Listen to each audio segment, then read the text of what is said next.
Hola chicos del foro. Bueno, me voy a explayar en el tema que me asignó Leo Drive.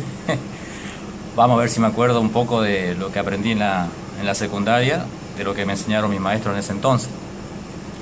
Bueno, el petróleo viene a ser como una descomposición de organismos que quedaron atrapados bajo la capa terrestre por causa de la sedimentación y algunos terremotos, cualquier movimiento del suelo que haya provocado que esos organismos hayan quedado bajo el suelo.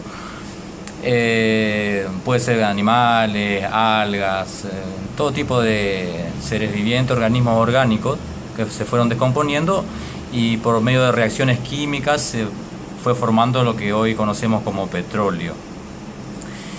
¿Qué se hace con el petróleo?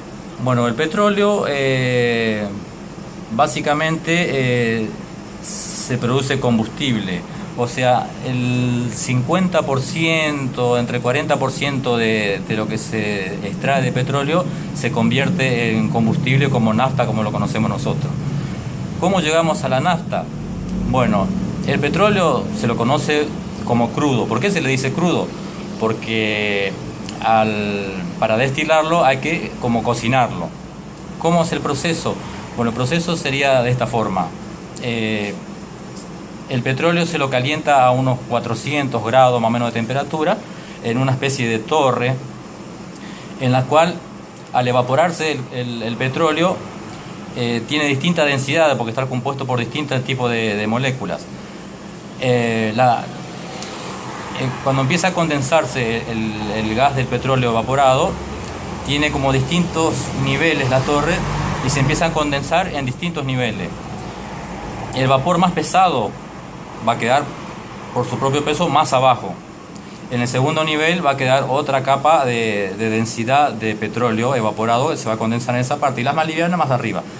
¿Cómo se obtiene esto? Bueno, la parte más pesada va a quedar lo que nosotros conocemos como la brea, esa parte espesa que se usa como para hacer los asfaltos. Esa es la parte más pesada. Después seguiría la segunda capa donde están los aceites minerales que conocemos nosotros para los vehículos. Más arriba se va a condensar algo más liviano que sería el gasoil que usan los vehículos pesados como los tractores, camiones y todos esos vehículos pesados. Más arriba la parte más liviana sería el queroseno. Después iría la nafta, después la nafta más refinada y por último arriba que sería el gas de petróleo que se usa para gas comprimido, no sé bien cuál es porque hay dos tipos de gas, no me acuerdo bien cuál era el del petróleo. Bueno, de esa forma se lo va extrayendo de los distintos niveles y lo conocemos ahora la parte de la nafta, que es lo que se vende en las estaciones de servicio. A su vez, esa nafta que conocemos en las estaciones de servicio también tiene otro tipo de aditivos ya fuera del petróleo. O sea, la nafta en sí es derivado del petróleo, pero tiene otros agregados para que esa nafta funcione de mejor manera. En el año 1920, más o menos, cuando empezaba la época de los inventos de los motores, el auge del motor a combustión, digamos, ¿no es cierto? Estaba la nafta. Y el que fabricaba los autos decía que cuando más compresión tenía el motor, más rendimiento tenía. Pero había un inconveniente. Esa nafta que era derivada del petróleo, al funcionar en un motor que tenía más compresión, detonaba antes de tiempo. O sea, no explotaba cuando la chispa largaba. O sea, lo ideal sería que la nafta explote cuando la chispa de la bujía se encienda. Entonces se enciende y produce la explosión. Y ahí empezó a haber un problema. Cuando más comprimido era el motor, más potencia tenía. Pero la nafta, con la misma presión que provocaba el pistón al subir hacia arriba, hacía que la nafta explotara solamente por la presión. Al comprimirlo, levanta temperatura, por lo tanto, llegaba a una temperatura tal X que explotaba la nafta sin la chispa. Entonces se inventó un antidetonante que era el plomo. Eso fue, no sé si fue en el año 1920 o 21, algo así. ¿Qué hacía? Se le ponía un aditivo para que esa nafta explote solamente cuando estaba en contacto con la chispa. O sea, por más compresión que si le hiciera al combustible no explotaba, solamente explotaba con la chispa de la bujía. ¿Qué pasó con esto? Con el tiempo se dieron cuenta de que este plomo era tóxico. Y era muy tóxico para las personas. Entonces, por los caños de escape esos gases que largaba era tóxico.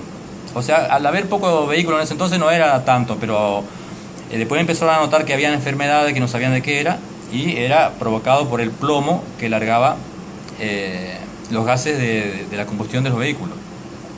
Entonces a partir, creo que fue, no estoy bien seguro, pero creo que entre 1990 hasta el 2000 se prohibió las naftas con plomo. ¿Qué es lo que hacía el plomo? Me olvidé de decirle eso. El plomo lo que hacía era que la nafta no explotara por compresión, solamente explotara, como se llama, con la chispa de la bujía.